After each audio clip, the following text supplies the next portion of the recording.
भारत माता शिव शक्ति अवतार परमात्मा वाणी ओम पिताश्री शिव बाबा याद है।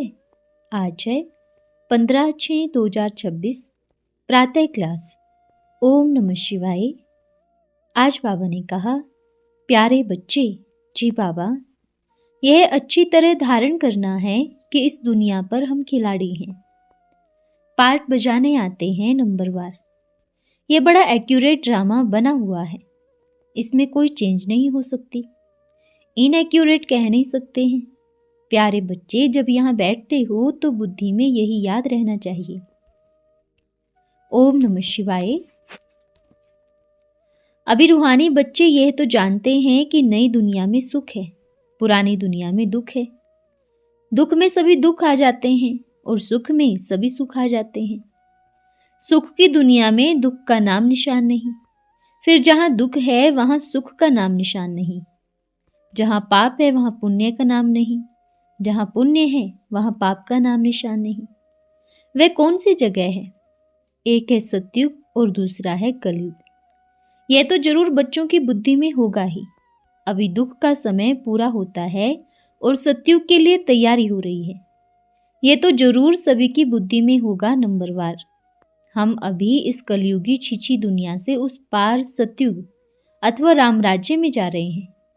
सतयुग में है सुख, कलयुग में है दुख। नई दुनिया और पुरानी दुनिया कहा जाता है। ऐसे नहीं जो सुख देता है वही दुख देता है, नहीं। सुख बाप देते हैं, दुख माया रावण देती है। उस दुश्मन का एक ही चित्र है जो हर वर्ष उनकी एफिजी बनाकर जलाते हैं। एफिजी दुख देने वाले का ही हमेशा बनाया जाता है। बच्चे जानते हैं जब उनका राज्य पूरा होता है तो फिर हमेशा के लिए खलास हो जाता है। तुम बच्चे जानते हो हमारे द्वारा ही रावण अर्थात दुख का विनाश हो जाएगा। दुख देने वाले यह 5 विकारों वाला रावण है। तुम यहाँ बैठते हो तो भी बुद्धि में यही याद रहे हम अपने बाबा के पास जाएं। रावण को तो बाप नहीं कहते, कब सुना है? रावण को परमपिता परमात्मा कहते होंगे? कभी भी नहीं। हाँ, इतनी छोटी बुद्धि है तो समझते हैं लंका में रावण था। तुम बच्चों को तो समझाया जाता है यह सारी दुनिया लंका है। कहते हैं वास्को डी गामा ने चक्र लगाया है स्टीमर व बोट के रास्ते। जिस समय उसने चक्र लगाया है तो उस समय यह स्टीमर्स आदि नहीं थे। ट्रेन स्टीम पर चलती है, बिजली अलग चीज है। बच्चों को यह तो अच्छी रीत बुद्धि में है, नई दुनिया को सुखधाम, पुरानी दुनिया को दुखधाम कहा जाता है। नई दुनिया और पुरानी दुनिया का बदलना कैसे होता है यह भी तुम जानते हो। तुम्हारे में भी नंबरवार पुरुषार्थ अनुसार समझते हैं। कोई तो बहुत थोड़ा समझते हैं, इतना थोड़ा समझते हैं जो कभी याद भी नहीं करते हैं। है तो 1 सेकंड की बात। कलयुग पुरानी दुनिया, सतयुग है नई दुनिया। अब नई दुनिया स्थापन हो रही है, पुरानी दुनिया खत्म हो जाएगी। पहले नई दुनिया स्थापन होती है, फिर पुरानी दुनिया खत्म हो जाएगी। अक्षरों में कब नीचे ऊपर नहीं कहना चाहिए। पहले स्थापना फिर विनाश, पीछे पालना। पहले विनाश कहना रोंग हो जाता है। पहले स्थापना फिर विनाश, पालना, यह एकदम पक्का कर दो। बहुत बच्चियां हैं जो तोते मिसल याद कर लेती हैं। राइट है व रोंग वह समझती नहीं है। रोंग को राइट करना यही समझ है। अक्षर भी अर्थ सहित कहना चाहिए। पहले स्थापना फिर विनाश की पालना तो करते रहते हैं आधा कल्प तक, फिर पीछे होती है रावण की पालना। वह झूठी विकारी पालना कही जाती है। ये अच्छी रीत बुद्धि में धारण होना चाहिए। यह तो तुम बच्चे जानते हो बाप कब किसको दुख नहीं देते हैं। यहाँ तो तमोप्रधान मनुष्य बाप को सर्वव्यापी कह देते हैं। सबसे 3rd क्लास पॉइंट हो जाती है। यह तो बच्चों को चलते फिरते बुद्धि में रहना चाहिए। है तो बहुत सहज, अलफ की बात है। वह कहते हैं अल्लाह व खुदा को याद करो, तुम कहेंगे बाप को याद करो। बाबा अक्षर बहुत मीठा है। अल्लाह कहने से वर्षा याद नहीं आएगा, बाबा कहने से वर्षा जरूर याद आएगा। मुसलमान लोग बाप नहीं कहते हैं, वे फिर अल्लाह मियाँ कहते हैं, मियाँ बीबी। सभी से अच्छा अक्षर भारत में है, परमपिता परमात्मा। पिता कहने से ही शिवलिंग याद आएगा। यूरोपियन लोग गॉड फादर कहते हैं तो भी कहेंगे ठिक्कर बित्तर में है। उनको भी यह पत्थर ही याद आएगा या शायद पत्थर याद न आता हो। यहाँ तो सभी को शिवलिंग ही याद आता है। समझते हैं इस पत्थर में भगवान है। पत्थर भगवान करके पूजा जाता है। अभी वह पत्थर असल कहाँ से आता है जिसको लिंग कहा जाता है। ऊपर पहाड़ों से पत्थर बहकर आते हैं तो पानी में घिसते घिसते गोल हो जाता है, घिसकर बहुत चिकना हो जाते हैं। उनमें सोने की भी जड़ी जड़ी नेचुरल निशान होते हैं। अभी तुम समझ गए हो भगवान कोई पत्थर तो नहीं है, उनकी यह प्रतिमा बना दी है। जैसे देवी देवताएं पास्ट में होकर गए हैं, फिर बाद में पत्थर की मूर्ति बनाई जाती है। पत्थर का चित्र बनाकर उनको कहा जाता है लक्ष्मी और नारायण। इस समय तो है ही भक्ति मार्ग। अभी तुम ये चैतन्य बनने के लिए पुरुषार्थ कर रहे हो। तुम समझते हो हम कोई ऐसे पत्थर के नहीं बनेंगे, चैतन्य बनेंगे। यह भी चैतन्य था, पूजा के लिए पत्थर का बनाया है। चैतन्य होंगे तो पूजा नहीं होगी। जब पत्थर के बनते हैं तो उनकी पूजा की जाती है। चैतन्य तो पूज्य है। जब जड़ होते हैं तो पूजा के लायक हो जाते हैं। वह है पूज्य, वहां पुजारी होते ही नहीं, किसकी भी पूजा करते ही नहीं। वहां तो पत्थरों के चित्र बनाने की दरकार ही नहीं। यह सभी बनते ही हैं भक्ति मार्ग में। जो चैतन्य थे उनके फिर निशानी पत्थरों को बनाकर रखते हैं। यह चैतन्य बनते हैं तो जड़ चित्र आदि सभी खल्लास हो जाते हैं। तुम पूज्य बन जाते हो। जब पूज्य फिर पूजा के लायक बनते हैं तो पत्थर के बनाते हैं। पूज्य है तो 5 तत्वों का शरीर है, वही चैतन्य फिर जड़ बन जाते हैं। फर्क पड़ता है ना। अभी इन देवताओं के जीवन कहानी का तुमको मालूम पड़ गया है। आगे ये ज्ञान की चक्षु नहीं थे। अभी तुम बच्चों को तो बहुत ज्ञान मिला हुआ है, उठाने वाले नंबरवार है। ज्ञान तो सभी को वही मिलता है, रचयिता और रचना के आदि मध्य अंत का। ये बातें सिवाय तुम्हारे और कोई की बुद्धि में नहीं होगी। तुम्हारे में भी नंबरवार पुरुषार्थ अनुसार ही तुम्हारी रुद्रमाला भी बनती है, रुंडमाला भी बनती है। बच्चों को समझाया है यह सारी माला है। एक रुंडमाला है, एक है रुंडमाला, दूसरी है रुद्रमाला। वे सभी हैं ब्रदर्स। वे फिर ब्रदर्स सिस्टर्स हैं। यह तो बुद्धि में आता है ना। हम आत्माएं बहुत छोटी छोटी हैं, एकदम बिंदी है। गायन भी है, भ्रुकुटी के बीच चमकता है अजब सितारा। अभी तुम समझते हो हम तो चैतन्य में हैं। हम आत्मा बहुत छोटा सितारा है। फिर इनमें आते हैं तो पहले छोटा पिंड होता है, फिर कितना बड़ा हो जाता है। यह भी पार्ट बजाते रहते हैं। तुम कहेंगे हमारी आत्मा बिल्कुल छोटी बिंदी मिसल है, वही इतना सारा पार्ट बजाती है इस बड़े शरीर से। यह बड़ा होने के कारण मनुष्यों को शरीर ही जास्ती याद आता है। सतयुग में ऐसे नहीं कहेंगे कि आत्माभिमानी बनो, अपन को आत्मा समझो। यह सिर्फ इस समय एक ही बार तुमको ज्ञान मिलता है, क्योंकि तुम जानते हो अभी आत्मा पतित बन पड़ी है। पतित होने के कारण जो भी काम करते हैं वह सभी उल्टा। बाप से उल्टा काम कराते हैं, रावण उल्टा कराता है। बाप ने समझाया है उल्टा और सुल्टा कौन सा काम कराती है। परमात्मा सर्वव्यापी कहना यह है सबसे उल्टा काम। इसलिए उल्टा काम कराने वाले को हर वर्ष जलाते ही रहते हैं। आखिर तो जल ही जाएगा। यह कोई अविनाशी चीज तो नहीं है, यह तो विनाशी है ना।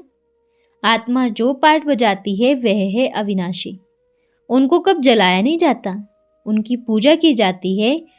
बाकी मनुष्य शरीर को जलाया जाता है। आत्मा जलाने की वस्तु नहीं है। आत्मा तो पहले से ही एक तन से निकल दूसरे में जाकर प्रवेश करती है। पीछे शरीर को ले जाते हैं। आत्मा सेकंड में जाकर दूसरा शरीर लेती है। शरीर को 2-4 दिन रख भी देते हैं, आत्मा तो चली जाती है। क्रिश्चियन का एक सेंट जेवियर है, कहते हैं उनका शरीर अभी तक रखा हुआ है। उनका भी जैसे एक मंदिर बन रहा है, दवाइयों आदि में ढका हुआ रखा है। किसको दिखाते नहीं है, सिर्फ उनके पांव दिखाते हैं, उनको छूते हैं। कोई बीमार आदि होते हैं तो उनके पांव छूने से हल्के हो जाते हैं, तो समझते हैं उनकी कृपा। बाप कहते हैं ना, भावना का भाड़ा मिलता है। निश्चय बुद्धि होने से कुछ न कुछ फायदा हो जाता है। बाकी ऐसे अगर हो तो ढेर के ढेर वहाँ जाए। बाप यहाँ आए तो भी इतना ढेर नहीं हो सकते। ढेर होने की जगह ही नहीं होती। ढेर होने का जब समय आता है तो विनाश हो जाता है। यह भी ड्रामा बना हुआ है जो चला आता है। इनकी आदि वांत नहीं है। हाँ, झाड़ की जड़जड़ी भूत अवस्था होती है, अर्थात तमोप्रधान बन जाता है, तब ये झाड़ चेंज होता है। कितना ही बड़ा बेहद का झाड़ है, अभी चेंज होना है। पहले वे आएंगे जिनको पहले नंबर में जाना है। नंबरवार आएंगे ना। सभी सूर्यवंशी इकट्ठे तो नहीं आएंगे, चंद्रवंशी भी सभी इकट्ठे नहीं आते। माला बनती है वह भी नंबरवार। अभी आने वाले हैं, सभी तो नहीं आए हुए हैं, सभी इकट्ठे नहीं आते। पाठधारी आहिस्ते आहिस्ते आते हैं। वे कितनी छोटी स्टेज, ये कितनी बड़ी स्टेज है। नंबरवार अपने पाठ अनुसार आते रहते हैं। यह अच्छी तरह धारण करना है। इस दुनिया पर हम खिलाड़ी हैं, पार्ट बजाने आते हैं नंबरवार। यह बड़ा एक्यूरेट ड्रामा बना हुआ है, इसमें कोई चेंज नहीं हो सकता। इनएक्यूरेट कह नहीं सकते हैं। प्यारे बच्चे, जब यहाँ बैठते हो तो बुद्धि में यही याद रहना चाहिए। और सत्संगों में तो और अनेक बातें बुद्धि में आती रहती है। शास्त्रों आदि में कितनी ढेर बातें हैं। यह तो एक ही पढ़ाई है जिससे तुम्हारी कमाई होती है। उन शास्त्रों आदि पढ़ने से कमाई नहीं होती। हाँ, कुछ न कुछ गुण अच्छे होते हैं। ग्रंथ पढ़ने पर बैठते हैं तो ऐसे भी नहीं सभी निर्विकारी होते हैं। पैदा तो सभी भ्रष्टाचार से ही होते हैं। फिर उनमें कोई कोई अच्छे, कोई बुरे होते हैं। कोई अच्छे, कोई बहुत विकारी होते हैं। सन्यासियों में भी ऐसे होते हैं। शेर वाला सन्यासी सुना है? पहले सन्यासी था, फिर गृहस्थी बना। कुमारियां आदि बहुत जाती थी, आखिर शादी कर ली, फिर बच्चे भी हुए। दूसरे कोई से बच्चा हो जाए तो नाम बदनाम हो जाए, सन्यासी का तो और भी नाम बदनाम हो जाए। इस समय विचार किया जाता है सभी भ्रष्टाचार से पैदा होते हैं। तुम बच्चों से पूछते हैं वहां जन्म कैसे होगा? बोलो वहां तो 5 विकार होते ही नहीं, वहां है ही योगबल। योगबल से सारे विश्व को पवित्र बना सकते हो। योगबल से तुम विश्व के मालिक बन सकते हो, तो बच्चे क्यों नहीं होंगे? वह पहले ही साक्षात्कार होता है कि बच्चा आने वाला है। पतित बनने की बात ही नहीं रहती। पतित होने वाले को तो दुशासन द्रौपदी कहा जाता है। इस समय दोनों पुकारते हैं। वह कहते हैं बाबा ये दुशासन हमको पतित बनाते हैं, वह कहते हैं बाबा द्रौपदी हमको पतित बनाती है। ऐसे भी ढेर केस है, दोनों रिपोर्ट करते हैं। इस समय ही पुकारते हैं क्योंकि संगम युग है, सभी तो पवित्र नहीं बनते हैं। बाबा ने समझाया है, बाबा सिर्फ डराते नहीं हैं, एक्यूरेट बात सुनाते हैं। अच्छे में अच्छे बच्चे, उनको भी माया एकदम गिरा देती है। अच्छे ते अच्छे कहो व अच्छे ते अच्छी कहो, माया गिराने में देरी नहीं करती है। बाप भी उसी समय आकर कहते हैं, बाप को सुनाते भी हैं। अगर सुनाएंगे नहीं तो पाप 100 गुना हो जाएंगे। इसलिए जो कुछ अंदर में है, आत्मा की बुद्धि में है ना, तो बाप कहते हैं बच्चे जो भी पाप कर्म किए हुए हो मुझे बता दो, क्योंकि मैं अविनाशी वैद हूँ। सर्जन को सुनाने से तुम हल्के हो जाएंगे। बाकी जन्म जन्मांतर की बात तो कोई जानते ही नहीं। अंत तक बाप को ही याद करते रहो तो पाप कट जाएंगे। जो सच बतलाते हैं और पुरुषार्थ करते हैं तो लॉटरी भी विन करते हैं। सारा मदार पुरुषार्थ पर है। ये बूढ़ा भी पुरुषार्थ करता है ना, यह भी पतित तो था ना, सारी आयु 60 वर्ष तक पतित रहा। तो यह सभी बातें तुमको बाप समझाते हैं रिफ्रेश करने के लिए। स्कूल में अगर आएंगे नहीं तो करेक्टर्स कैसे सुधरेंगे?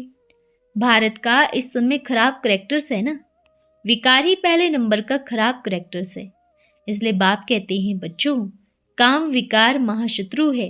आगे भी ये गीता का ज्ञान सुना हुआ था जो बाप ने संगम युग पर दिया था, जबकि एटॉमिक बॉम्ब्स की लड़ाई भी लगी थी। लड़ाई कब लगी थी यह कोई भी नहीं जानते। बाप सारा हिसाब बताते हैं। हर 5000 वर्ष बाद लड़ाई लगती है। झाड़ भी पुराना हो जाता है। अभी तुम्हारी बुद्धि में सारा ज्ञान है। नंबरवार पुरुषार्थ अनुसार सुनाते भी हैं, सभी तो नहीं सुनाते हैं। बाकी बाप तो सभी को इकट्ठा ही समझाते हैं। फिर हरेक की बुद्धि अपनी है। स्कूल में टीचर पढ़ाते हैं, उस पढ़ाई में करके टीचर अलग भी पढ़ाते हैं। यहाँ तो ये बात नहीं। बाबा को लिखते हैं कृपया करो, आशीर्वाद करो। बाबा लिख देते हैं आशीर्वाद अपने ऊपर आपे ही करो पुरुषार्थ से। अपन को तिलक लगाना है पुरुषार्थ से, आशीर्वाद की तो बात ही नहीं। इसमें मुख्य है याद की यात्रा और दैवी गुण। बहुतों को आप समान बनाओ तो राजा महाराजा बन जाएंगे। राजा महाराजा ये कब से शुरू हुआ? तुम समझते हो बाप ने आकर इस पढ़ाई से यह वर्षा दिया है। तुमको पढ़ाई से यह वर्षा मिलता है जो फिर चला आता है। पीछे फिर जब द्वापर शुरू होता है तो बहुत दान पुण्य आदि है। अच्छे कर्म करने से राजाई मिलती है, वह धन मिलता है। राजा महाराजा का टाइटल भी खरीद करते हैं। कोई बहुत धनवान है, 10-20 लाख गवर्नमेंट को मदद करे तो उनको टाइटल मिल सकता है। यह है रावण की दुनिया और वह है राम की दुनिया। चक्र कैसे लगाते हैं? हर एक अपने पूरा टाइम पर पार्ट बजाते रहते हैं। अच्छा, रूहानी बच्चों को याद प्यार। हम रूहानी बच्चों की रूहानी माता पिता बाप दादा को याद प्यार, शुभ प्रभात और नमस्ते बाबा नमस्ते। धन्यवाद बाबा, धन्यवाद। आज का वरदान है अथॉरिटी स्वरूप भव। भाषण की लिंक सोचना, पॉइंट्स दोहराना। यह स्वरूप नहीं हो, लेकिन स्नेह और प्राप्ति का संपन्न स्वरूप दिखाई दे तब कहेंगे अथॉरिटी। अथॉरिटी को सोचना नहीं पड़ता, सोचा हुआ ही होता है। स्टेज पर आने के पहले मनन करके बुद्धि में पहले से ही टॉपिक का स्पष्टीकरण कर लेना चाहिए। टॉपिक तैयार होगी तो अथॉरिटी हो बोलेंगे, पॉइंट ही सोचते रहेंगे तो अथॉरिटी अनुभव नहीं होगी। अच्छा, ओम नमः शिवाय।